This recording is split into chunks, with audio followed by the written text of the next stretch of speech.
Hi everyone, welcome back to MCM Outdoors. I'm pleased to say I'm nice and warm and dry now, following on from last night's camp, which in terms of the weather conditions were absolutely biblical. Now just got a little bit of explaining to do, hence recording this little bit of an introduction prior to going into the video itself.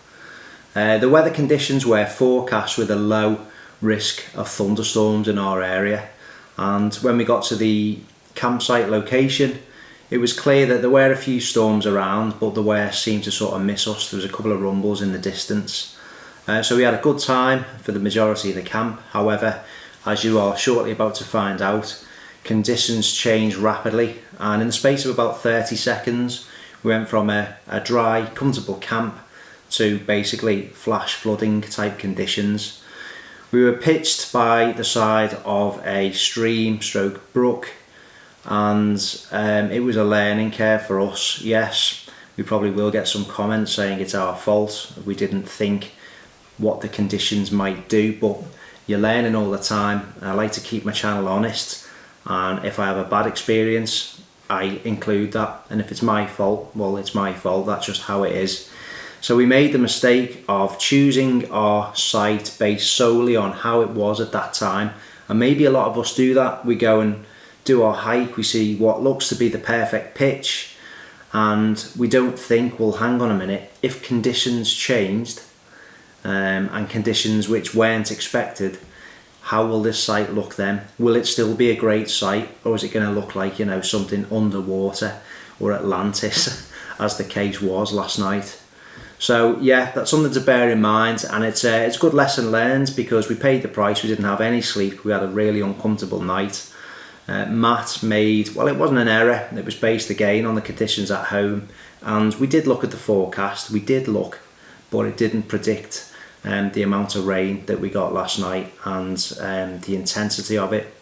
I've since verified it on a couple of different sites and weather apps, and our particular area was 12 to 14 millimeters an hour is the rainfall rate, and in some cases for some periods of time it actually exceeded that. So that is a significant amount of rainfall, a really high rainfall rate, and when you look on the radar, you know, it's denoted in red on the radar symbol. So yeah, it was pretty horrendous. So Matt had a really bad night. His tent, his bivvy setup quickly filled up, and he spent the night basically sleeping on the side of a hill in a bivvy, being absolutely soaked. Now, I used the Nordis Telemark 2.2 lightweight, which is a sil nylon or a siliconized nylon fly sheet, and that is very hydrophobic in terms of its properties, so it repels water naturally. However, Nordisk do not seal or tape the seams of that tent when it leaves the factory. That's not just for Nordisk, various other manufacturers do not tape the seams of their sil nylon tents.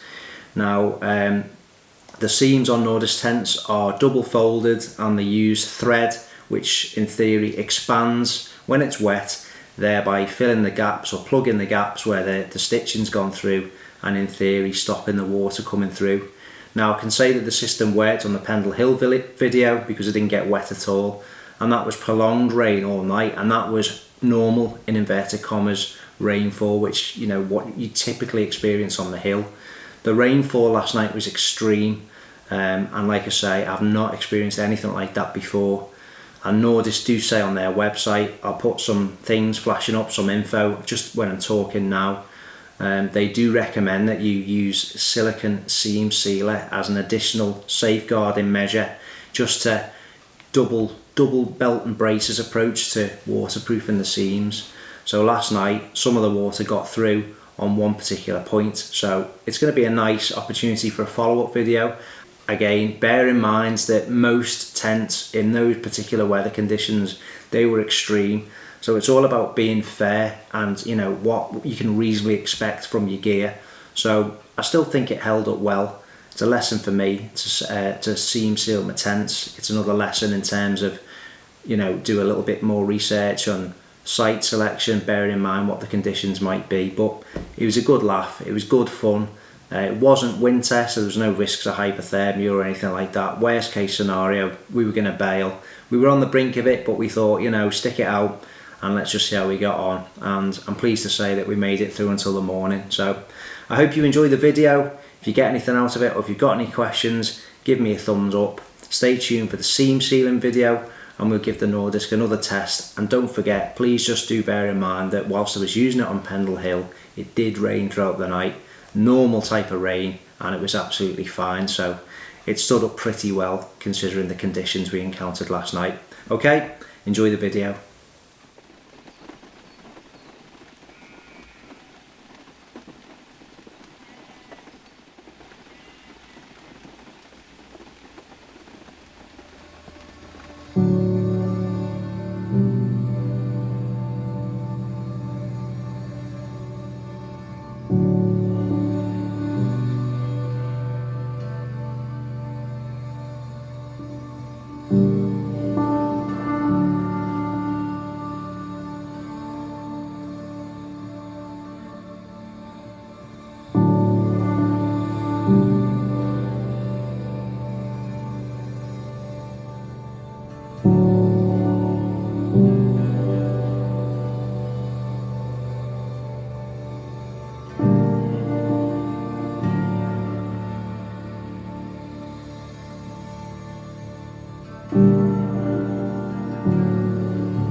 Right everyone, welcome back to MCM Outdoors, and I'm pleased to say, as you can see, that Matt is with us on this one. We're on our way to camp and we found, what is it Matt, bit of an orc cave? I don't know really, I don't know what's down it, so Matt's getting the head torch. We're going to go and find out. He's going to have a little look. I don't know how far it goes. It's a really muggy, humid, hot and sweaty day, heavy packs on. Let's go and have a look what we can see.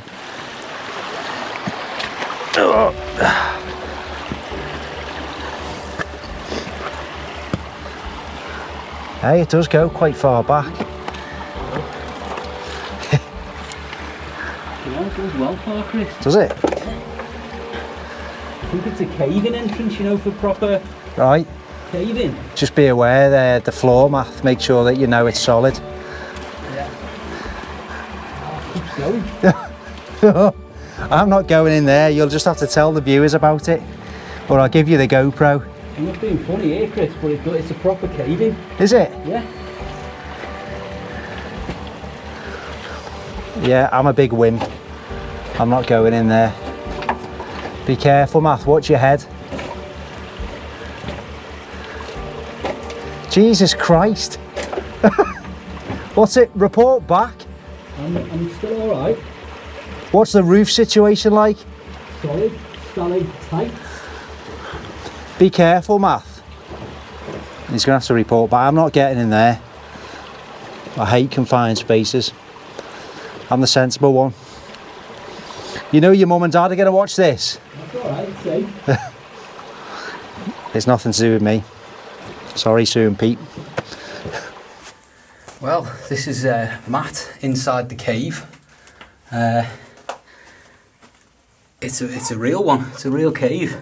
So as you can see, there's a crazy log I'm going to attempt to cross,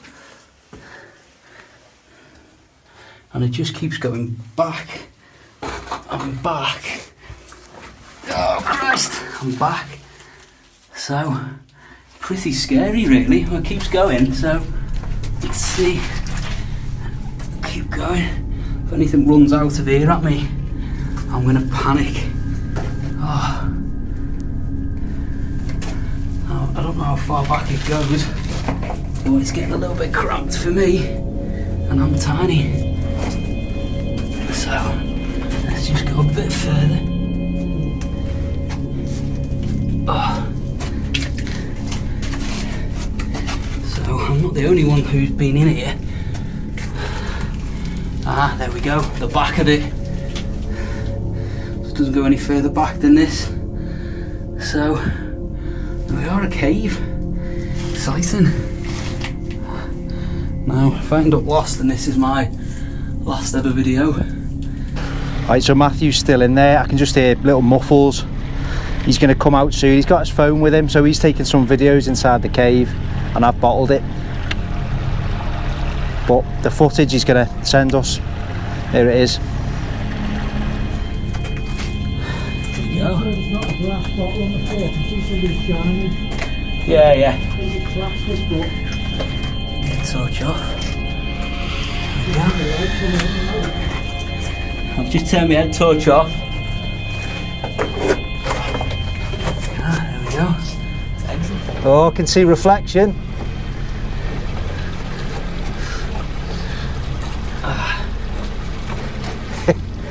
Good work. The Cave of Doom. So you'll have seen that footage between now and then. How was it? Yeah, it was alright. It's just, it's worrying, like, how far do you go down before you turn back? Yeah. But luckily, yeah, it's weird being out. Can you imagine being in one of those for like days? I wonder what it was. Copper or something, or iron? No, there was like white deposit on the walls. That's But, like calcium. I don't know, it's bizarre. Anyway, there we go. Right, The good. Cave of Doom. Excellent. Let's review the footage. You're a braver man than me, Matthew. So we're here at the camp location. I think, like we've said in previous videos, we've been here before, referring to it as our wood. So if you know the location, please don't say in the comments, and I won't be responding to anyone that asks where it is. If you know, you know. Let's just leave it at that. But it's the first time Matthew's been here, so I wanted to bring him to this spot. He can be trusted with the secret. And what are your views on it, Matt? Well, it's a perfect little campsite so far. Yeah.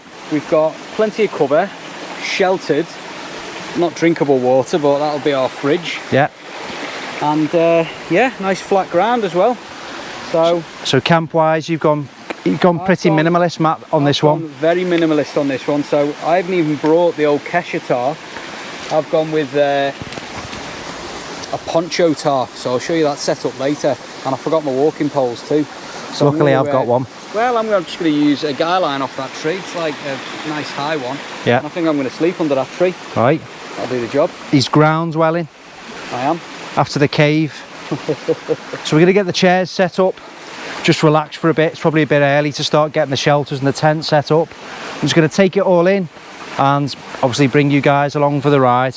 It's absolutely boiling hot, really is. So this is meant to be a bit of a trekking shirt. I've had it for years, but Matthew's taking the pee and saying it's like a going out shirt on a wild camp, a dress shirt on a wild camp. It's not. Got your base shoes. Yeah, I'm gonna get the chairs set up and relax. So we got Matt just putting the beers in the fridge, and we're here, ultra relaxation mode. Chairs out, legs out. It's the world's smallest cup. So this is a purchase online, and when you look at the picture, it shows infant's hands. Oh, does it? It's like a child holding it, so it looks huge, and I was like, oh, that'd be a good size for camping. And then this arrived. It's got a It's newborn's an espresso hand. cup. So it's good for shots of coffee or Shots of beer. Hey, whiskey. a little bit of whiskey to start us off. Cheers. Yes, cheers. Happy camping.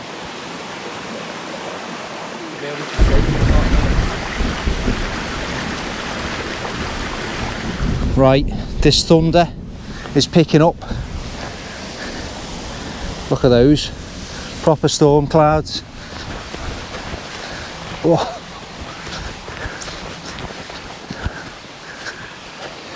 Worst case scenario, we will chuck our bags in our shelters, put our waterproof jackets on and just move away into maybe the ravine, Matt.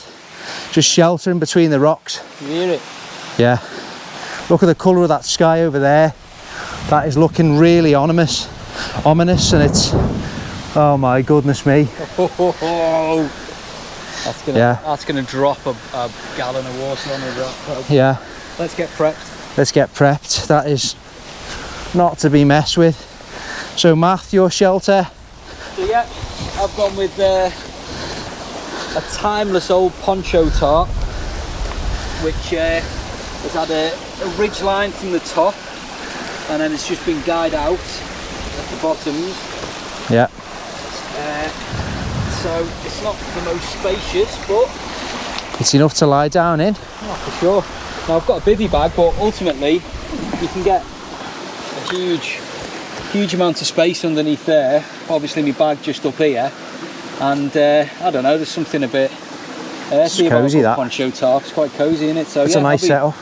No matter what the rain, I'll be fine under that. I just don't want to get hit by lightning when I'm under it. Well, that's the problem. Lightning hits the trees, everything's wet, and then it, you know, conducts across to you. So yeah, we have genuinely, I know there's a bit of melodrama sometimes on this channel, but lightning out in the hills and the mountains or moorlands, you do not mess around with it. And we are under conductors basically. So we're going to see how it goes. I'll just show you my shelter.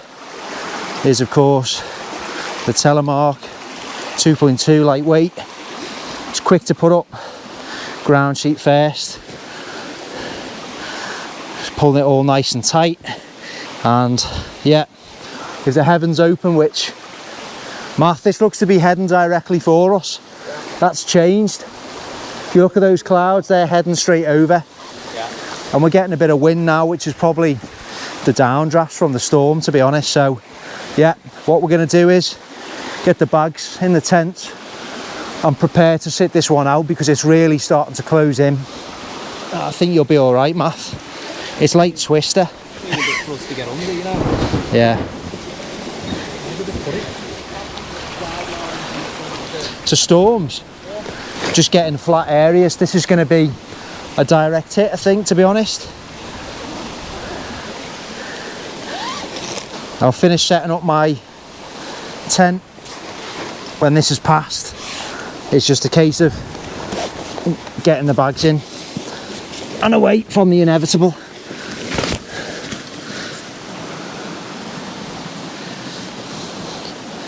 It might just scare us, you know. Because the upper limits of it seem to be there, from about there.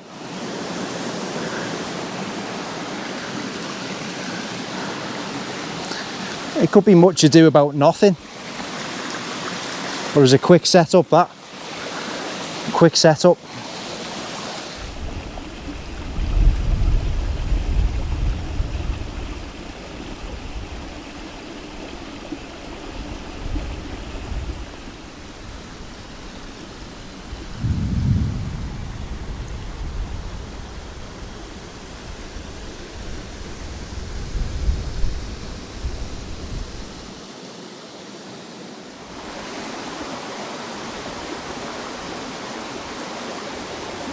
Sitting deep in it. Hell no. Oh. Oh. There was water in it. Imagine like an underground river flooded in there. What are you on, Matt? What are you drinking? This is what's a double IPA? How can it be DIPA? I think it's like, I think it goes through like a double hopping process. Right. And it makes it stronger. Well, this is a 6.6. Ooh. So bowel loosening material. Bowel loosening. Right there. It's a double IPA with intense hop and malt. Is it nice? Well, let's find out.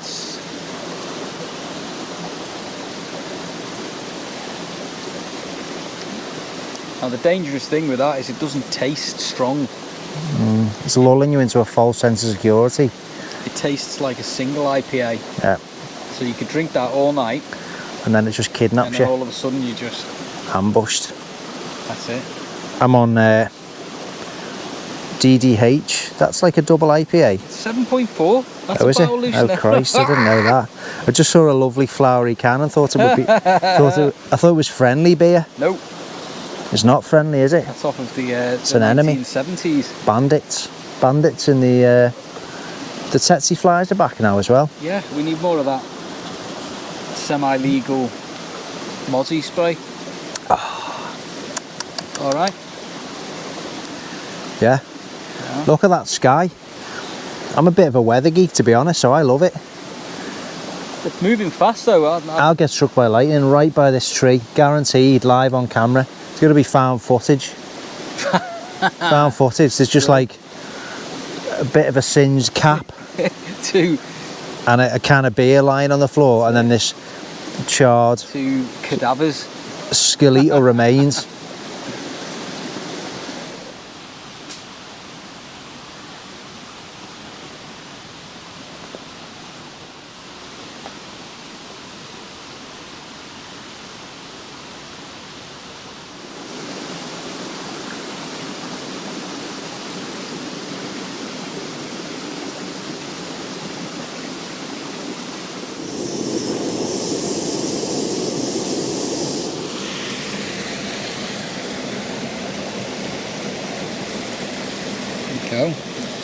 chili with veg instead of rice.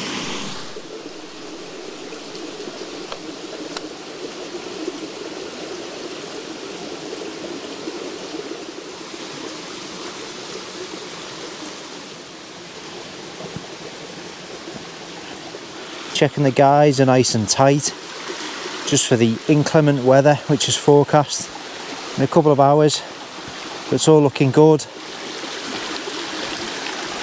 Here are some mats. Got this flying V configuration on his tarp. Got our rubbish bags.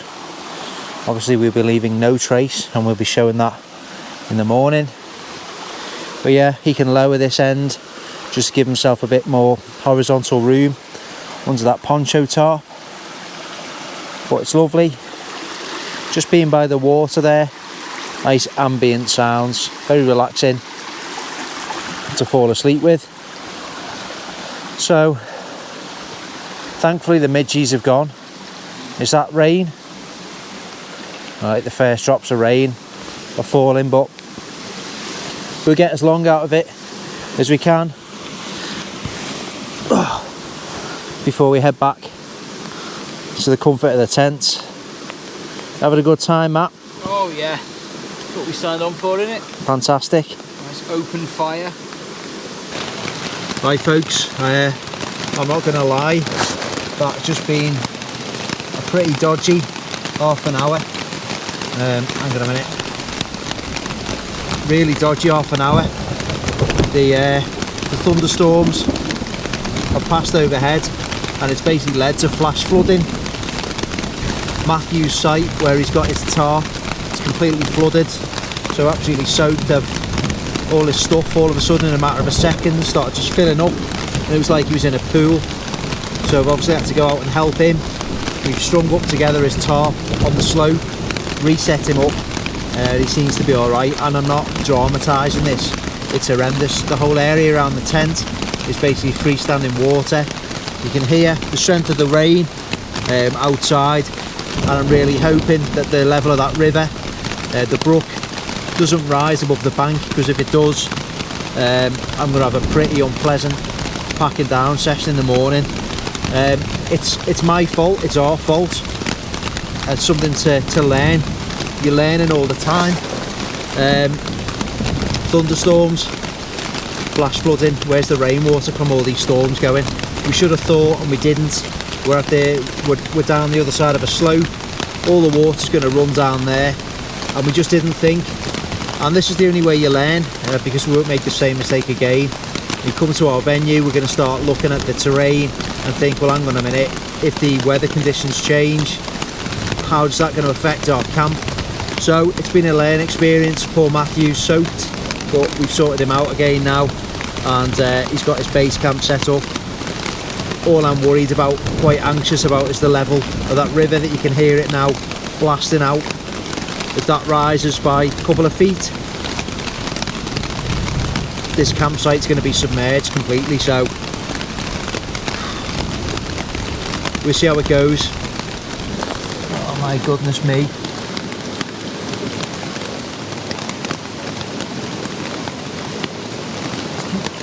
Keep me on that level of river, and I'm sorry to say, got an experience some leaking in the tent. Some leaking on the seams. There, it's dripping all the way down onto the inner. I mean, it is extremely heavy rain. I'm not sure whether, well, I haven't seam sealed it. I don't know if they come from the factory seam sealed, so if they haven't, it's another job to do. There you go. I'm a bit wary about that water level. I'm not sure whether I want to go to sleep in this location. I've just checked the weather, and it's just going to continue. The rain's set to continue throughout the night. If I'm just lying here asleep and that keeps filling up, it could be a complete disaster. So it's like, 10:15 at night. What the hell do we do? Am I bailing? I might ring Matt. I'm going to discuss it with him.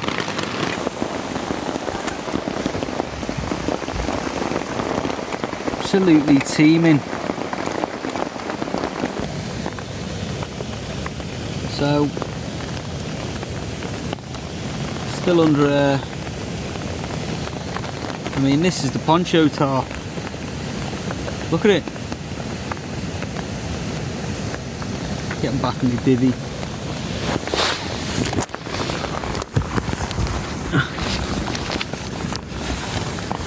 So basically what I've done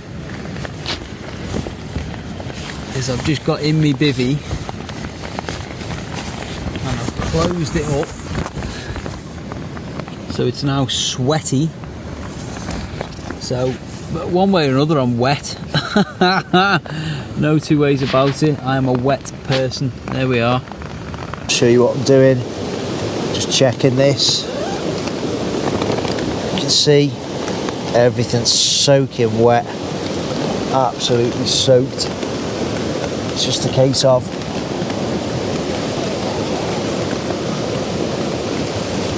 that river level. It's pretty scary, to be honest. Not gonna lie.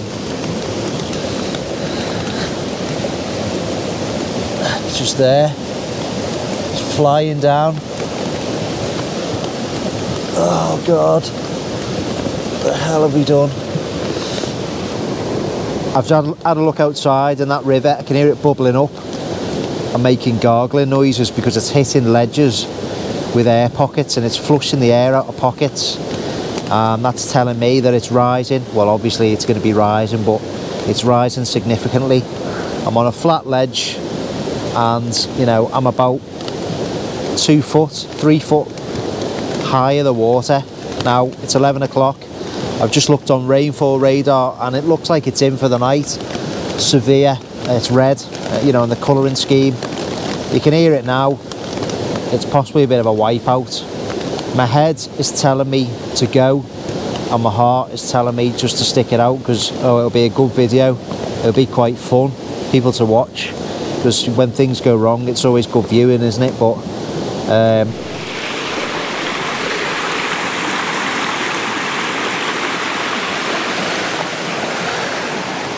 that was possibly our worst night in a tent ever, wasn't it? Tell everyone about your experience. Well, it started off all fine. I was set up there, nice. It started raining a bit by the fire. And Chris got in his tent, I got under my tarp. Everything was fine, I was perfectly dry, poured myself a little whiskey. And next thing, I'm like 2 inches deep in water. I've obviously set up in a puddle, but we obviously couldn't see the puddle. So it's then teeming down, and everything's getting soaking wet. Yep. So then we had to quickly get another camp set up, which was less than ideal. Bit of teamwork. Yeah, so it wasn't the best night, unfortunately, but yeah. And it's not even 7 AM. That's where I've been. Obviously no trace. My litter's coming out with me here. And likewise where Matt was, where it all filled up last night. This was rising. It was on those mossy banks, so it got a bit precarious. This is where Matt was. This just filled up into a pool. We're both soaking. We still had a get this way to the lights. We've still had a good time. yeah, But it was a bit of a testing one, that, to be honest. yeah. If the temperatures would have been colder, we'd have probably had to bail because we're both soaking wet and we spent the night soaking wet. So thank you very much for watching. I hope you found that entertaining on our behalf. Go back home, get warm, dry off. Matthew's in work, get a nice coffee on the go, and we need to get moving. So thanks for watching, give it a thumbs up, and we'll see you on the next one, hopefully in some better conditions. Right, take care.